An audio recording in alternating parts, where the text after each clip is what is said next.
आज ये पहली पत्रकार वार्ता, इसका सौभाग्य मुझे मिला है आप लोगों से बातचीत करने का। तो इस अवसर पर आपको शुभकामनाएं।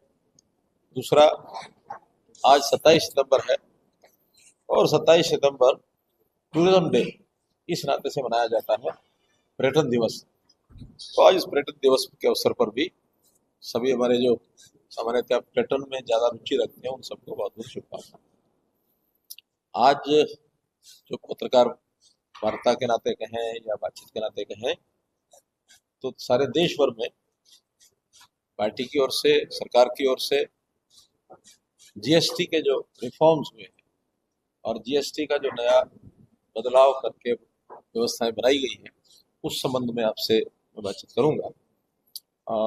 मेरी भी कोशिश और आपकी भी कोशिश रहनी चाहिए कि इसी विषय पर चर्चा करें कि विषय बड़ा है और विषय के इतने पहलू हैं कि मैं इस पर 2 दिन से लगातार देख रहा था, तो इतने इसके आयाम हैं, इतिहास इसका, यानी कब से टैक्सेशन का शुरू होता है और कब ये वैट आया, सेल टैक्स आया, सीजीएसटी आया, जीएसटी आया और इनपुट टैक्स की बातें हैं, पहले सेल टैक्स भी था। तो ऐसे सारे विषयों को लेकर के बड़ा कॉम्प्लिकेटेड सा विषय था, लेकिन देश के प्रधानमंत्री जी ने भी और पार्टी ने सबने विचार किया कि हमको टैक्सेशन का जो व्यवस्था है उसको सरल करना चाहिए। सामान्य व्यक्ति टैक्स भरने से, टैक्स देने से इतना नहीं कतराता जितनी उनकी जो कॉम्प्लिकेशंस होती हैं उससे कतराता है। और उसमें भी एक स्वभाव कुछ लोगों का ऐसा भी रहा है कि बिना टैक्स दिए काम चल जाए, तो उसमें जो टैक्स देने वाला है उसके लिए भी समस्या हो जाती है कि एक पड़ोस का दुकानदार टैक्स देना चाहता, दूसरा नहीं देना चाहता, तो टैक्स देने वाले को भी कठिनाइयां बहुत आती हैं। ऐसा कोई एक सिस्टम खड़ा किया जाए जिससे सारे देश में एक देश एक टैक्स, इसको लेकर के और ये शुरुआत हुई, और जिसमें जीएसटी का अनुभव केवल अपने देश का नहीं बाकी दुनिया के भी देशों का ये है कि सेल टैक्स और वैट की बजाय जीएसटी पर आते हैं, तो उसमें सभी गुड्स पर भी, सर्विसेज पर भी सारे देश में एक जैसा टैक्स हो। और उस टैक्स को तय करने के लिए कोई सरकार एक तय न करे, बल्कि एक लोकतांत्रिक तरीके से ऐसी जीएसटी काउंसिल जो सभी प्रदेशों के प्रतिनिधियों को मिला करके बनाई गई, उनके द्वारा निर्णय ली जाए जो तय करें, ताकि एक बार तय होने के बाद उस सर्वसम्मत फैसला माना जाए, फिर उस पर किसी प्रकार का विवाद ना हो। अपेक्षा तो यही होती है कि सर्वसम्मति से जो फैसले होते हैं उस पर किसी को आलोचना करने का अधिकार नहीं होता। फिर भी आपको पता है कि हमारे देश में राजनीतिक व्यवस्था ऐसी है, रग रग में एक दूसरे के खिलाफ करने का एक जो स्वभाव बना हुआ है, उसमें से इतने अच्छे फैसले होने के बाद भी विपक्ष के लोग, और राजनीतिक तौर पर कहना चाहिए, आलोचना कुछ ना कुछ करते हैं, जबकि उसमें कोई गुंजाइश नहीं होती। और जब वो आलोचना करते हैं तो फिर हमको भी ये लगता है कि हमको भी आप लोगों के माध्यम से और जनता को सारी बातें बताई जाए। अन्यथा अगर एक तरफा गाड़ी चलती रहती है तो उसका राजनीतिक नुकसान होने की भी संभावना बनती है। तो आज विषय सरकारी है, टैक्स का है, जनता से जुड़ा है, पॉलिटिकल भी है, सोशल भी है। हर प्रकार के हिसाब से इस विषय को इस दायरे में रखने की मैं कोशिश करूंगा। उसमें सबसे पहला तो यह है कि बहुत से जो सुधार किए गए हैं, और उसमें एक जो नया युग आया है वो नेक्स्ट जेन जीएसटी एक रिफॉर्म इसको हम कह सकते हैं, जिसके अंदर इसी टैक्स से और जनता के लिए काम किए जाते हैं, विकास के काम किए जाते हैं। अभी पिछले साल कुछ महीने ऐसे भी आए जिसके अंदर 2 लाख करोड़ रुपए से ऊपर भी टैक्स की कलेक्शन हुई। हाईएस्ट तो एक महीना ऐसा था जिसमें 2,40,000 करोड़ भी हुई। और एक समय ऐसा था जब 2017 के अंदर जीएसटी शुरू हुआ, तो उसमें पहले महीने का जो जीएसटी कलेक्शन था वो 80,000 करोड़ रुपया था। अर्थात 17 से 25 टैक्स की कलेक्शन 3 गुना बढ़ी। तो बढ़ी इसलिए उसमें समय समय रिफॉर्म भी किए जाने लगे, और उसमें लोगों का रजिस्ट्रेशन ये भी बढ़ाया जाने लगा। तो इस प्रकार से ये जो टैक्स का दायरा जितना ज़्यादा बढ़ता है उतना हमारे पास उसका लाभ मिलता है। जीएसटी की दरों में कटौती होने से जो 12% का जो ब्रैकेट है वो 99% सामानों पर ये तय किया गया, और 28% ब्रैकेट के 90% सामानों पर जीएसटी की कटौती की गई। यानी जो 28% के जितने भी दर थे उनको कटौती करके 18% कर लिया। 12% के जितने थे वो सब 5% पे ले आए। 99%, 1% ऐसा है जो या तो 18 पर गया है या 18 पर ही गया होगा, 1% ऐसा जो 12 से 18 पर भी लगे। और उसमें हेतु यही रहा कि जो हर भारतीय नागरिक जो अपने, जिसको सामान्य श्रेणी का कह सकते हैं, उसके ऊपर टैक्स की कटौती की जाए, और जो अच्छा जिसको कहना चाहिए कि कुछ विलासिता की चीज़ें हैं, कुछ अमीर आदमियों के खरीदने की चीज़ें हैं जो अफोर्ड कर सकते हैं, उनको अगर 12 से 18 भी ले जाएंगे तो दिक्कत नहीं आएगी। कुछ ऐसी जो जिसको कहना चाहिए कि विलासिता की चीज़ें हैं, उनको 40% का भी एक पुराना ब्रैकेट चला आ रहा है। जैसे नशे की चीज़ें, तंबाकू है, ये पान मसाला है, कुछ शराब की भी ऐसी, शराब में तो खैर एक्साइज होता है, तो लेकिन कुछ ऐसी चीज़ें हैं जिसके अंदर उनकी हैवी जो रेट की जो गाड़ियां हैं उनको 28% पर लेकर के आए हैं। तो विलासिता की चीज़ें 40% पर भी गई हैं। इसलिए इस टैक्स ब्रैकेट को थोड़ा कम हुआ है, लेकिन उस कम यानी लगभग ऐसा माना जा रहा है कि 58,000 करोड़ रुपया साल का ये कम होगा। और वो 58,000 करोड़ की पूर्ति लोग पूछते हैं कहाँ से होगी, तो वो पूर्ति होगी, इसमें लोगों की जो खरीद की क्षमता बढ़ेगी, परचेजिंग कैपेसिटी बढ़ेगी, सामान सस्ता होगा, लोगों की आमदन बढ़ेगी, उसमें से व्यापार भी बढ़ेगा, उत्पादन भी बढ़ेगा, रोजगार भी बढ़ेगा। तो उसमें से वो पूर्ति टैक्स की कलेक्शन, रेट कम होने के बाद भी टैक्स की कलेक्शन ज्यादा हो जाएगी, तो वो पूर्ति साल के अंत तक हो जाएगी, इसमें कोई कठिनाई नहीं आएगी। तो ऐसा मोटा मोटा विषय जो आपके सामने मुझे रखना था। इसमें टैक्स की कमी के कारण से लोगों की जो टैक्स का बर्डन कम होगा, उनकी परचेजिंग पावर बढ़ेगी, आम आदमी की जो आमदन है वो बढ़ेगी, किसान है, छोटा व्यवसायी है, कर्मचारी है, सबका खर्च करने की और बचत करने की जो खर्च करने की सीमा बढ़, यानी उनकी क्षमता बढ़ेगी, बचत करने का अवसर ज़्यादा होगा, निवेश निवेश करने का भी अवसर उनको मिलेगा। और दो श्रेणी वाला कम और सिंप्लीफाइड टैक्स ये हर घर और व्यवसाय के लिए जीवन को आसान बनाएगा, ऐसा मोटे रूप से ये विषय आता है। कंजम्पशन बढ़ने से हमारे जो ऐसे जो प्रोजेक्ट्स हैं, ऐसे जो उद्योग हैं जो किन्हीं कारणों से कठिनाई में आ गए थे, अब वो अपनी प्रोडक्शन को और बढ़ा पाएंगे, ताकि जो संकटग्रस्त ऐसे उद्योग हैं जो एनपीए के करीब पहुंच चुके थे, जो इन्वेस्टमेंट के नाते से उनमें समस्या आ गई थी, तो जब अधिक मांग आएगी तो मांग अधिक बढ़ने के कारण से, कंजम्पशन अधिक होने के कारण से, वो जो एनपीए वाले जितने भी प्रोजेक्ट्स हैं वो दोबारा से उभर करके आ जाएंगे, लोगों का रोजगार जो है वो भी बचेगा और हर व्यक्ति पर टैक्स बर्डन कम होगा। पिछले दिनों में जो लाल किला से घोषणा की थी प्रधानमंत्री जी ने, इनकम टैक्स के अंदर 12 लाख रुपए तक की ये छूट दी थी, और उस पर जो आयकर नहीं लगा था, तो इस प्रकार से लोगों का इनकम अधिक बचने से उससे भी लाभ होगा। कॉर्पोरेट टैक्स, इसके भी 2019 में जो कट लगे थे, उस कटौती से भी कंपनियों को भी इसमें लाभ मिला है।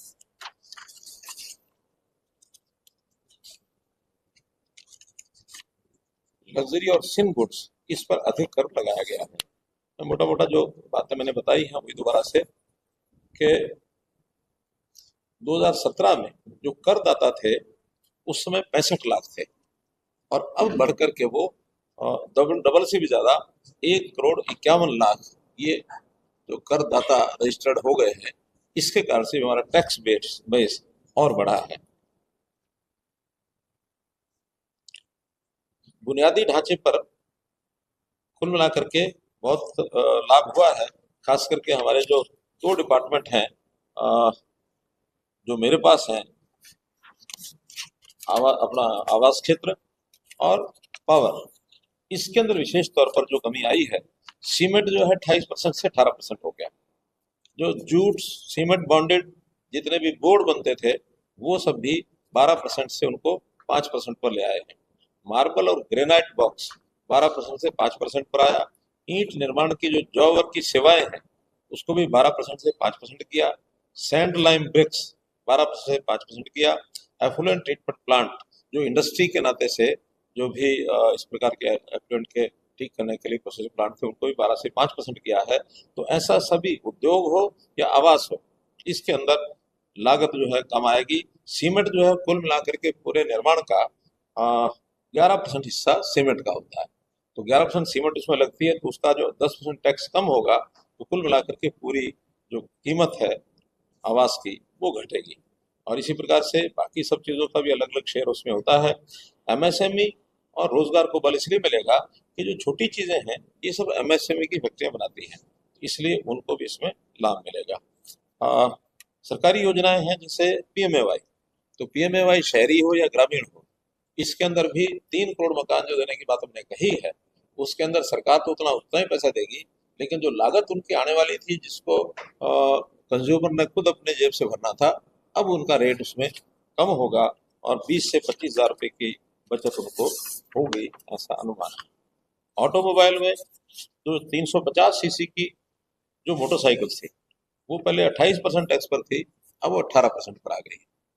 ऐसे ही तिपहिया वाहन यानी थ्री व्हीलर्स और जो कमर्शियल वाहन हैं वो भी 28 से 18 तक आ गए। इसी प्रकार इलेक्ट्रॉनिक्स उपकरण, एयर कंडीशनर, टेलीविजन जो 32 इंच से ऊपर और डिश वॉशर, ये सब 28 से 18% पर आ गई। एफएमसीजी जैसे हेयर ऑयल है, शैम्पू है, साबुन है, टूथपेस्ट है, शेविंग क्रीम है, ये सब 18 से 5% पर आ गए। ऐसे एफएमसीजी जो आइटम्स खाने पीने की चीज़ें हैं, बिस्कुट है, नमकीन है, पास्ता, सॉस, चॉकलेट, पैक्ड जो मटेरियल आदि, ये भी 12 या जो 18, कुछ 12 थे कुछ 18 थे, वो सब 5 पर आ गए। खाने पीने की सामान्यतः चीज़ें सभी 5% पर आ गई हैं, ऐसा एक मोटा सा उसमें। स्वास्थ्य सेवाएं जैसे डायग्नोस्टिक किट है, ग्लूकोमीटर है, थर्मामीटर है, मेडिकल ग्रेड ऑक्सीजन है, सभी गंभीर बीमारियों के लिए जीवन रक्षक दवाएं हैं, ये 12 या 18 से तो 5% पर आ गई हैं। और गंभीर बीमारी की जो लाइफ सेविंग मेडिसिन जितनी हैं वो 5 या 12% पर थी, उन पर 0% हो गया, उन पर कोई टैक्स अब नहीं लगेगा लाइफ सेविंग मेडिसिन जितनी भी है। कृषि का भी इसी प्रकार से ट्रैक्टर, कृषि मशीनरी, कृषि उपकरण, ड्रिप सिंचाई, ये सब 12 या 18% थे, ये सब 5% आ गई। फिर वित्तीय सेवाएं यानी बीमा, जीवन बीमा, स्वास्थ्य बीमा, पर्सनल बीमा, ये सब 18% थे, इसको समाप्त कर दिया गया और 0% पर आ गए। बीमा पर कोई अब जीएसटी नहीं लगेगा। फिर सैलून, नाई, जिम, योग केंद्र आदि जो 18% पर थे वो भी 5% किए गए। स्टेशनरी जैसे नोटबुक है, एक्सरसाइज बुक है, pencil, pen, eraser, sharpener, crayon, ये 5 या 12% थे, ये 0% पर आ गए।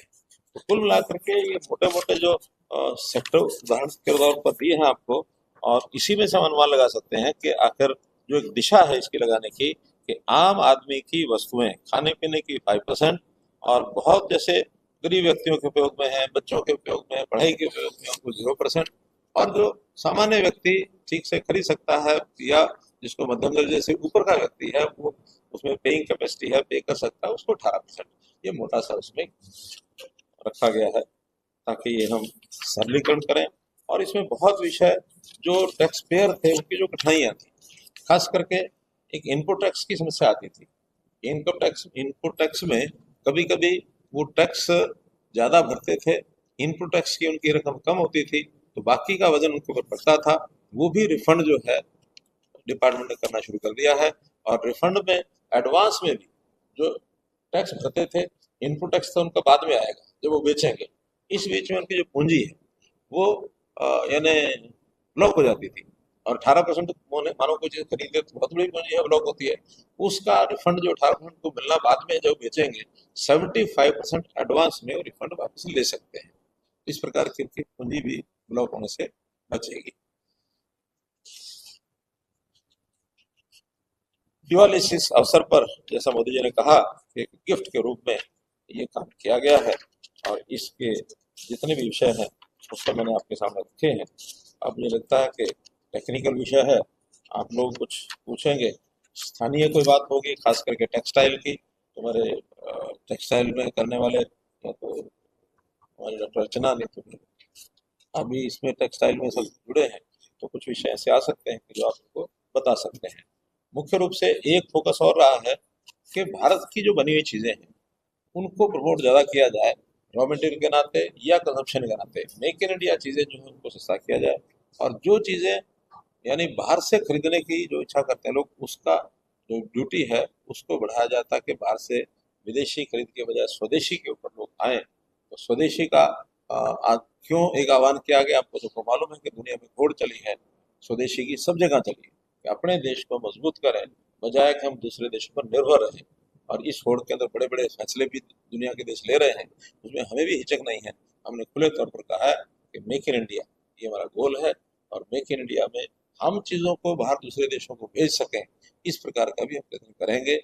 वो अपने यहाँ बनाते हैं ठीक है, नहीं तो हमारी चीज़ों की आवश्यकता, यहाँ सस्ता होगा तो स्वाभाविक है यहाँ से निर्यात भी बढ़ेगा, तो निर्यात बढ़ेगा तो हमारे जो निर्यातक हैं, एक्सपोर्टर हैं, उसका भी लाभ उनको होगा। मोटे रूप से विषय आ गए हैं। अब आप लोगों ने कोई बात इसमें जोड़नी हो, सुझाव देना हो, बतानी हो, और आखिर में कोई प्रश्न हो, पहले तो आप अपनी ओर से इसमें जोड़ने की बात से बताइए।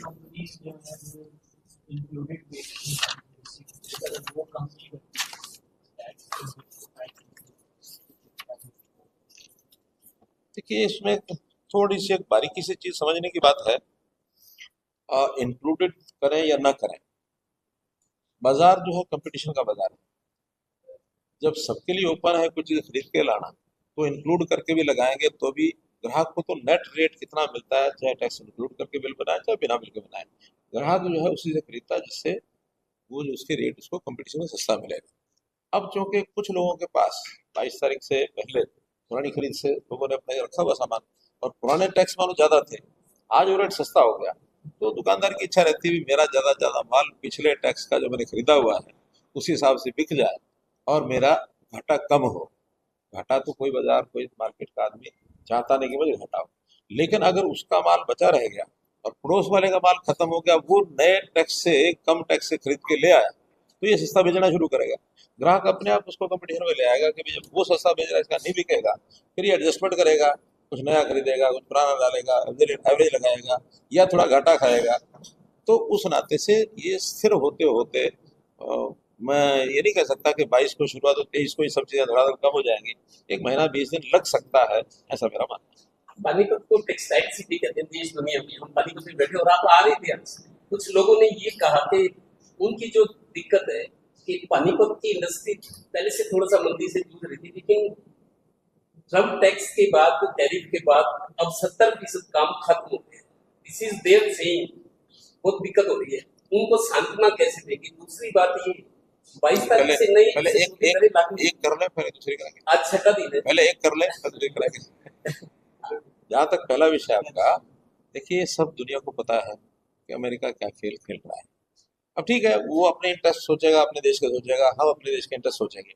हमको हमारे देश के जो उद्योगपति हैं उनको सुरक्षित रखना है, ये हमारा काम है। उसी में टेक्सटाइल में भी कुछ चीज़ों का रेट कम हुआ है। जब टेक्सटाइल की चीज़ों का रेट कम हुआ है तो हमारा जो एक्सपोर्ट होने में अगर कठिनाई आएगी तो घरेलू कंजम्पशन बढ़ेगी। जब घरेलू कंजम्पशन बढ़ेगी तो हमारे उद्योगपति को तो ये हमारा जो मटेरियल है, उत्पाद है, वो कंज्यूम होना चाहिए, वो सेक्टर विदेश में जाए या यहाँ हो, तो वो कितना कितना एक्सपोर्ट कर सकते हैं उतना वो करेंगे। और कुछ ऐसा भी होता है जब बिजनेस इस प्रकार की हलचल आती है, लोग अपने प्रोडक्ट को भी बदलते हैं, एकदम ओवरनाइट चीजें नहीं होती हैं।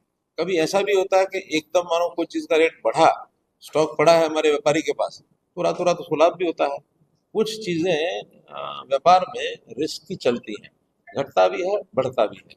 मैं आपको अपना एक उदाहरण बताता हूँ, बड़ा पुराना उदाहरण है। मैं 1972 से लेकर 75 तक मैंने कपड़े का काम किया, दिल्ली में मेरी दुकान थी। अचानक एक दिन जो है उसका जो रेट कपड़े का कम हो गया, 1 रुपये मीटर कम हो गया। उसमें 1 रुपया मीटर बहुत होता था। मैं सवेरे सवेरे जैसे जाकर दुकान खोले, हमारे पड़ोस में हंसराज जी थे, मास्टर हंसराज जी, मेरा मास्टर हंसराज जी मिलते थे सुबह सुबह, कैसे हो, क्या हाल है, ठीक ठाक सब। तो उन्होंने पूछा, मैंने कहा हाल क्या है, रात हमारे तो इतने रुपए उड़ गए। उनको लगा कि चोरी चारी हो गया।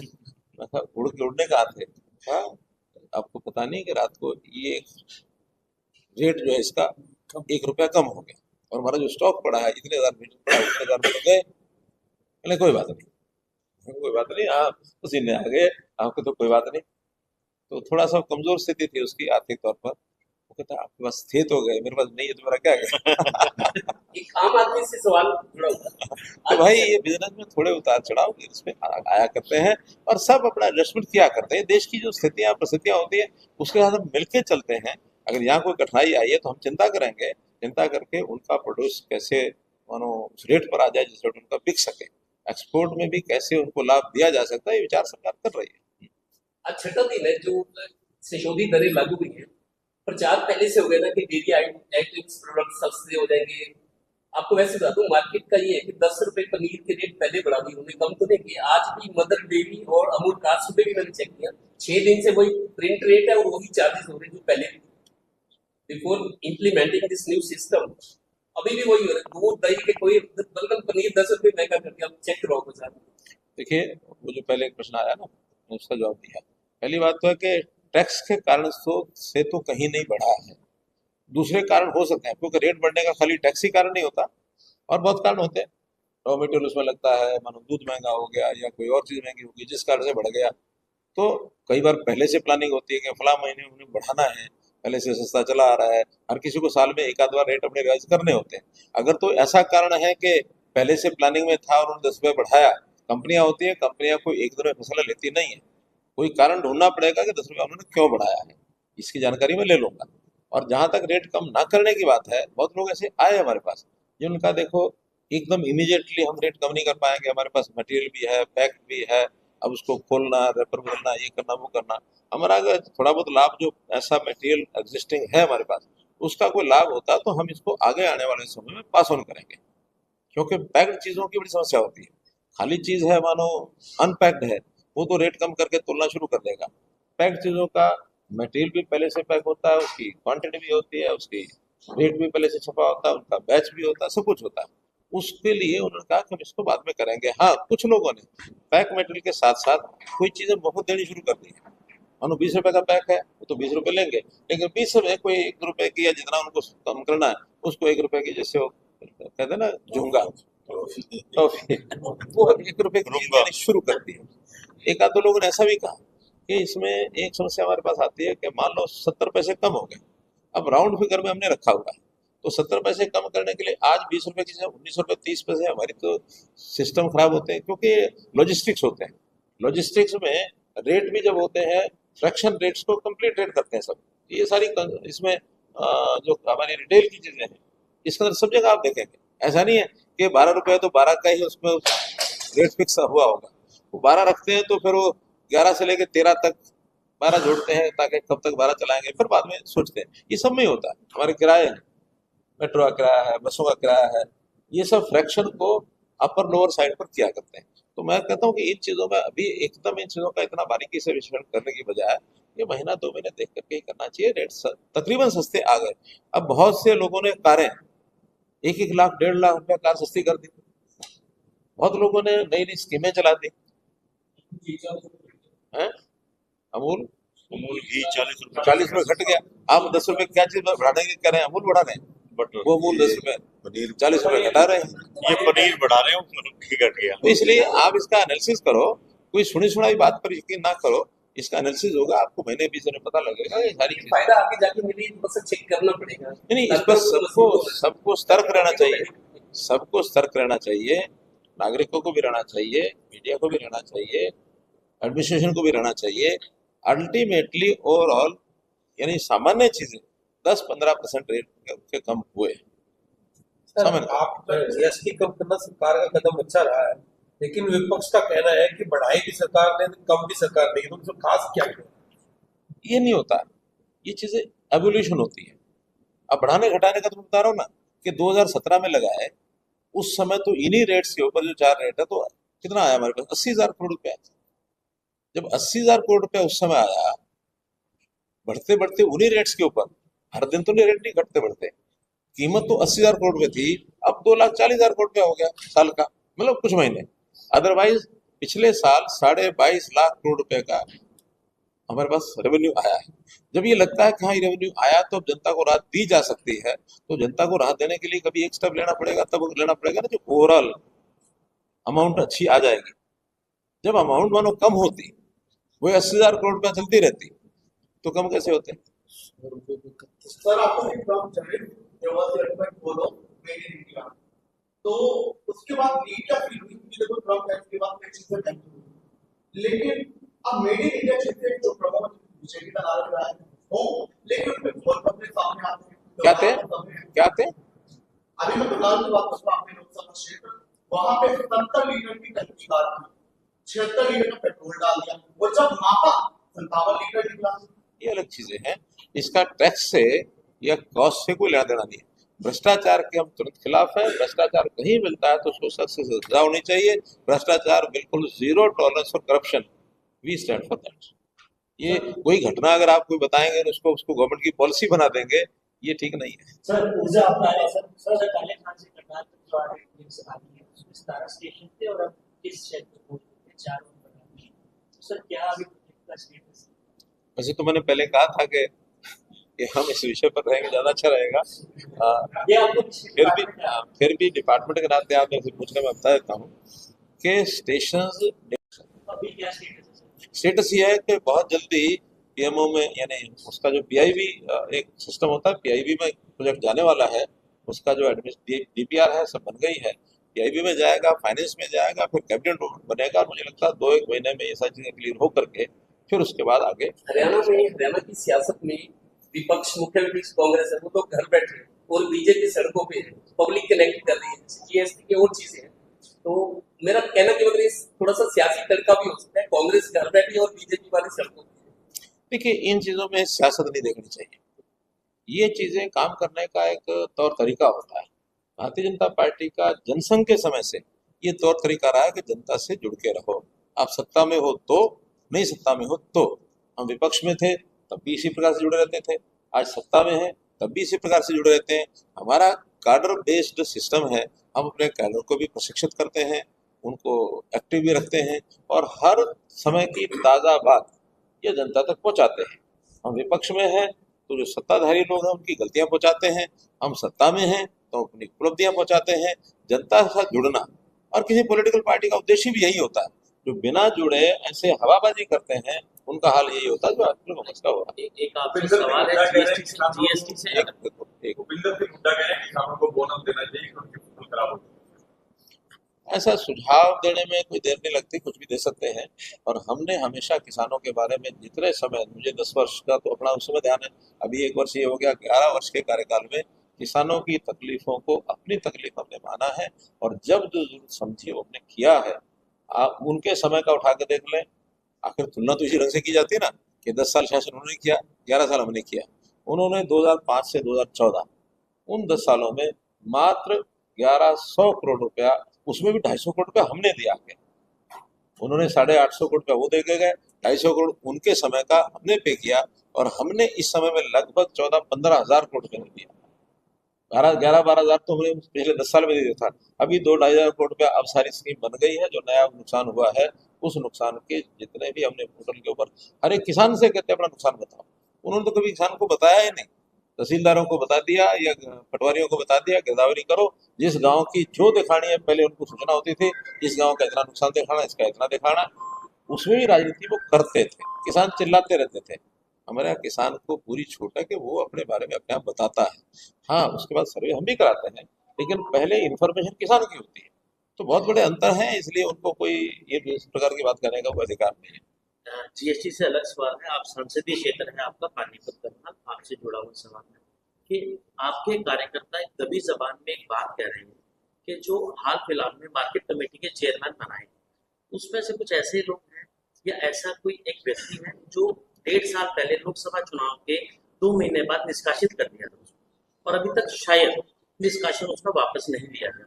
तो क्या ऐसे लोगों को चेयरमैन बनाना निष्कासित के बाद, क्या आप उस पर क्या कहेंगे? ये देखिए, पहली बात तो है कि ये विषय पार्टी का विषय है और पार्टी के विषय में निर्णय लेने का अधिकार होता है। पार्टी का एक सिस्टम है, उनको अधिकार है पूरा। और हमसे कभी बात हो जाती है, कभी नहीं भी होती है। आपने कोई बात ध्यान कराई है, अगर ऐसा कोई सीरियस मामला होगा तो देखें भी सही। और कभी कभी एक व्यक्ति मानो कभी कोई गलती करता है तो गलती हो जाती है व्यक्ति से, कोई जानबूझ के करता है, कोई अनजाने से भी हो जाती है। कभी परिस्थितियां ऐसी होती हैं, बाद में उनको चीज़ों को ठीक करने में दिक्कत नहीं है। आप तो उनकी बात कर रहे हैं, मैं आपको अपना आज का उदाहरण बता देता हूँ। एक कार्यकर्ता हमारे ही थे और 2019 में उनको चुनाव नहीं लड़ा पाए तो उन्होंने अपना इंडिपेंडेंट फार्म भर दिया। हमने उनको पार्टी से निकाल दिया तो वो जीत गए तो हमें लगा कि गलती कहना हमारे से हुई है। हम अगर उसको टिकट देते तो जीत जाता। उस समय बीजेपी का कैंडिडेट हार गया तो गलती महसूस हो गई तो हमने भी साल भर कोई संबंध रखा नहीं। साल के बाद लगा कि नहीं अब थोड़ा सा सुधारना चाहिए। उन्होंने मुझे कार्यक्रम में बुलाया। अभी यहाँ आने से पहले पूरी का एक कार्यक्रम करके आ रहा हूँ। लेकिन हरियाणा की मंडी में फसल सही समय पर खरीदी जाए उसके लिए क्या खरीदी जाए? हमने सही समय पर उसकी घोषणा कर दी है कि फसल खरीदी जाए, लेकिन एक बात हमको ध्यान रखनी चाहिए, डेट्स क्यों तय की जाती हैं? डेट्स इसलिए तय की जाती हैं कि कभी फसल ऐसी ना आ जाए जिसके कारण से कोई आर्थिक नुकसान सरकार को हो जाए, डिपार्टमेंट को हो जाए। खास करके नमी वाली फसल ये नहीं खरीदी जाती, ये सबको पता है। प्रेशर रहता है जल्दी शुरू कराओ। हमारा काम है डेट घोषित करना। खरीदना किसने? आड़तियों ने या एजेंसीज ने।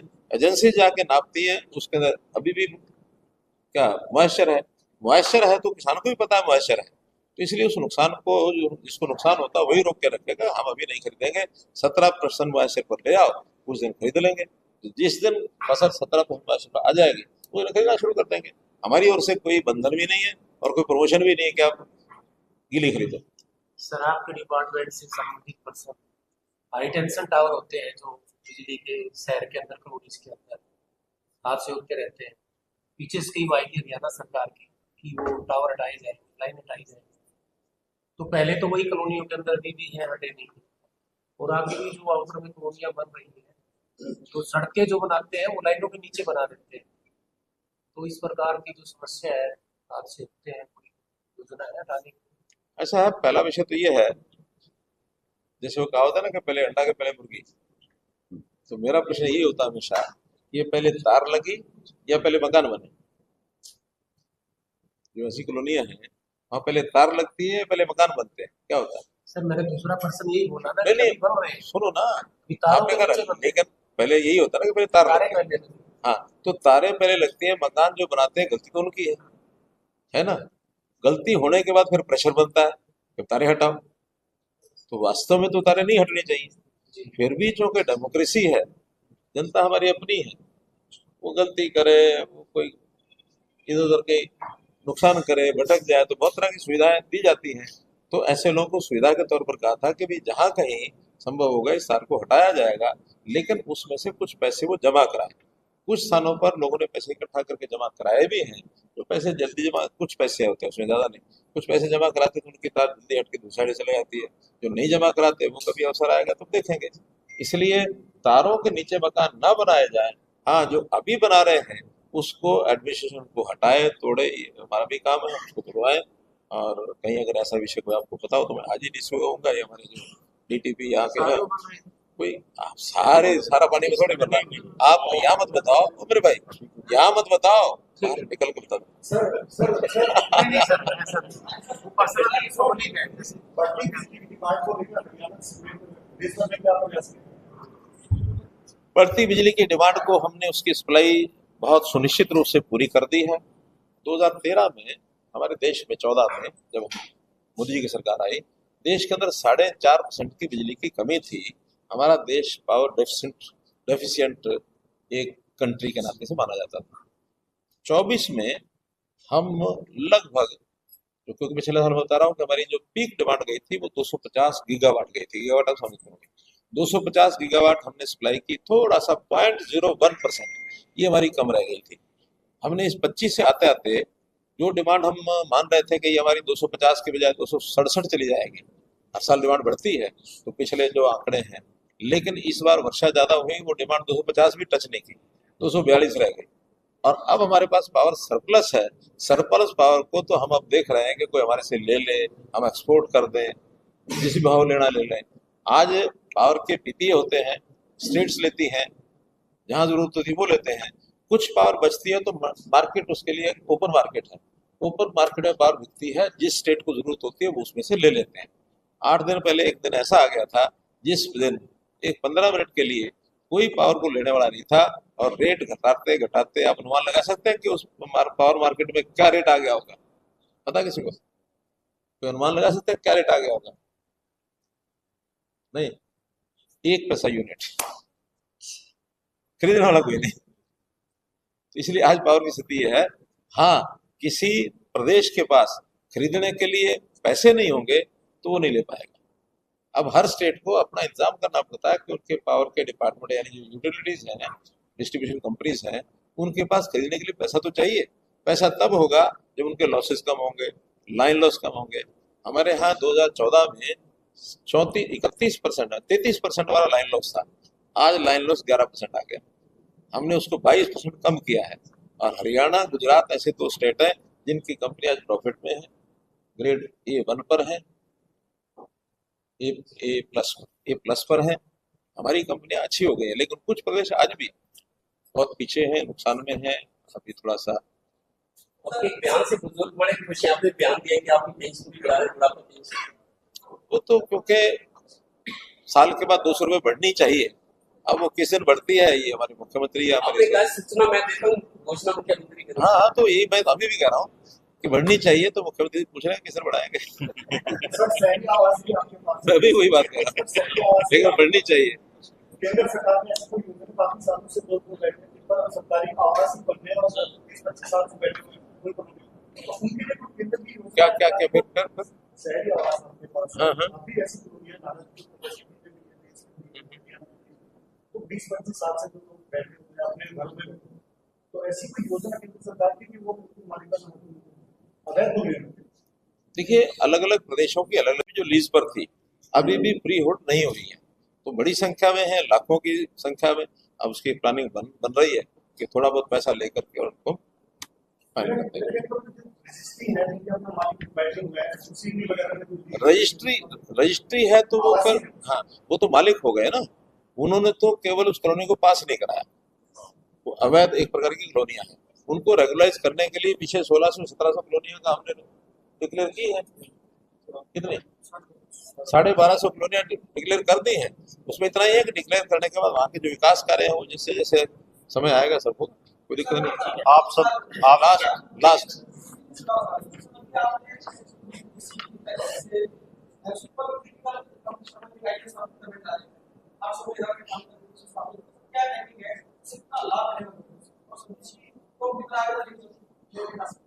देखिए, वो चाहे सुपर क्रिटिकल हो चाहे अल्ट्रा सुपर क्रिटिकल हो, उसमें मशीनरी पहले चाइना से आती थी।